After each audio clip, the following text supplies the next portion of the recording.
پہلا لڑکا ہی ہمیں دکھلا دے۔ حاشیہ میں دیکھیں، فرماتے ہیں اس پیشگوئی کے مطابق جو انوار الاسلام میں چھپ چکی ہے، عبدالحق کے گھر میں آج تک کوئی لڑکا پیدا نہیں ہوا، کیونکہ انوار الاسلام میں نے صاف طور پر یہ پیشگوئی کی ہے کہ عبدالحق گو 1000 کوشش کرے، دعا کرے، اولاد نرینہ سے محروم رہے گا، سو وہی بات ہو گئی۔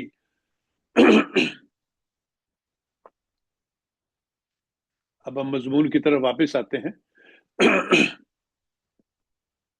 فرماتے ہیں اگر یہ لعنت کا اثر نہیں تو اور کیا ہے؟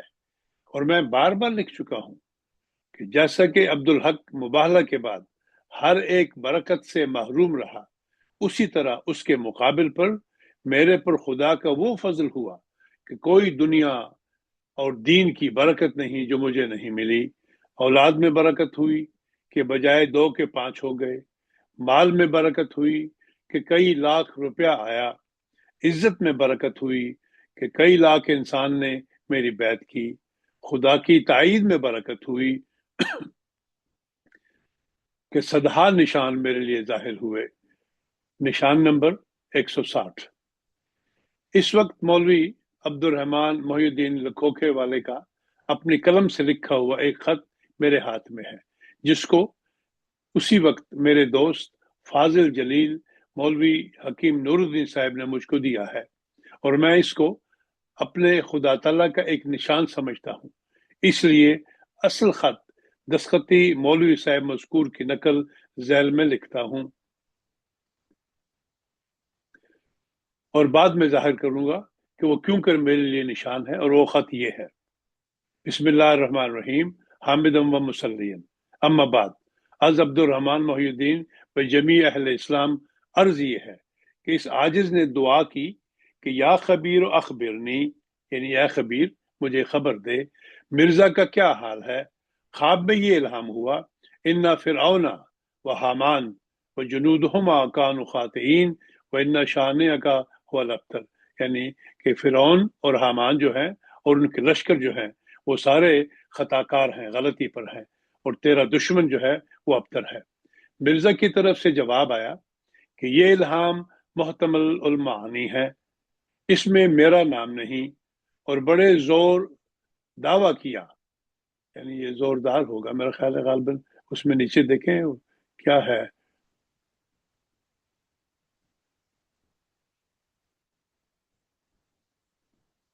زور کے آگے سے لفظ چاہیے تھا جو کہ راکم کی تحریر میں نہیں، اس لیے نہیں لکھا گیا۔ ہاں وہ زور آور ہو گیا، زوردار ہوگا۔ فرمایا اور بڑے زور دعویٰ کیا کہ میرے نام سے الہام نہ بخشا جائے گا۔ ہر 2 الہام مذکور ماہ سفر کو ہوئے تھے جب مرزا کا جواب آ گیا۔ اچھا اب یہ پڑھ لیں ہم، میرا خیال ہے حاشیہ اگر آپ اجازت دیں تو ٹائم ہے۔ ہاں، جی جی جی پڑھ لیجیے۔ فرمایا بہت لوگ اپنی خوابوں کے نہ سمجھنے کی وجہ سے بھی ہلاک ہو جاتے ہیں۔ مولوی عبد الرحمن محی الدین صاحب کی یہ دعا اس بنا پر تھی کہ مرزا کو، جو مولوی نذیر حسین دہلوی اور ان کے شاگرد مولوی ابو سعید محمد حسین بٹالوی اور ان کے باقی جنود نے کافر قرار دیا ہے، کیا وہ حقیقت میں کافر ہے؟ خدا کے نزدیک اس کا کیا حال ہے؟ تب اس کے جواب میں فرماتے ہیں اگر ہم محی الدین کے الہام کو سچا سمجھ لیں، خدا نے فرمایا ان فرعون و حامان و جنودہما کانوا خاطئین، پس ہم اس الہام کی یہ معنی کریں گے کہ اس الہام میں خدا تعالیٰ نے 2 مولویوں کو جو تکفیر کے بانی تھے فرعون اور حامان قرار دیا، اور فرمایا کہ وہ دونوں اور ان کے متبعین تکفیر میں خطا پر تھے، اور استعارہ کے رنگ میں سب سے اول کفر کا فتویٰ دینے والے کو فرعون قرار دیا، اور جس نے استفتاء لکھا تھا یعنی فتویٰ لکھا تھا اور فتویٰ مانگا تھا اس کو حامان ٹھہرا دیا، اور باقی ہزارہا مولوی وغیرہ جو پنجاب اور ہندوستان میں ان کی اس تکفیر میں پیرو ہوئے ان کو ان کا لشکر قرار دیا۔ اگر مولوی محی الدین بدقسمت نہ ہوتا تو یہ معنی بہت صاف تھے، کیوں؟ فرعون اور حامان کا طریق انہی لوگوں نے اختیار کیا تھا جو بغیر تحقیق کے مجھے نابود کرنے کے در پہ ہو گئے اور میرے پر ایک طوفان برپا کر دیا تھا۔ اور اس پر ایک اور دلیل یہ ہے کہ براہین میں آج سے 26 برس پہلے ان دونوں صاحبوں کو بطور پیشگوئی کے فرعون اور حمان کہا گیا۔ چنانچہ براہین احمدیہ کے صفحہ نمبر 510 اور 511 میں یہ عبارت ہے، وَإِذْ يَمْكُرُ بِكَ الَّذِينَ كَفَرُوا اوقر لی یا حامان لعلی اطلع علی الہ موسیٰ وانی لأظنہ من الکاذبین تبت یدا ابی لہب وتب ما کان لہ ان يدخل فیہا الا خائفا وما اصابک فمن اللہ الفتنۃ ها هنا فاصبر كما صبر اولو العزم الا انها فتنۃ من اللہ لیحب حبا جما حب من اللہ العزیز الاکرم عطان غیر مجزوز۔ دیکھو براہین احمدیہ صفحہ نمبر 510 511۔ ترجمہ پڑھ دوں؟ وقت تو ہمارا مکمل ہو وقت گیا ہو ہے، گیا تو تو ٹھیک ہے، پھر ترجمے سے پھر یا جی شروع جی، کریں گے انشاءاللہ۔ ترجمہ بھی اور یہ جو اصل مضمون ہے جی جہاں سے یہ ہمیں حاشیہ ہم نے شروع کیا تھا، جی تو وہاں سے یعنی یہ مرزا صاحب کی طرف سے جواب آیا، جی، تو یہ اب یہ صفحہ نمبر 368 کا کچھ حصہ ہم 367، نے پڑھ لیا، جی جی، ہاں جی جی، ٹھیک ہے۔ تو انشاءاللہ۔ آج کا یہ ہمارا مکمل ہو گیا، تو انشاءاللہ پھر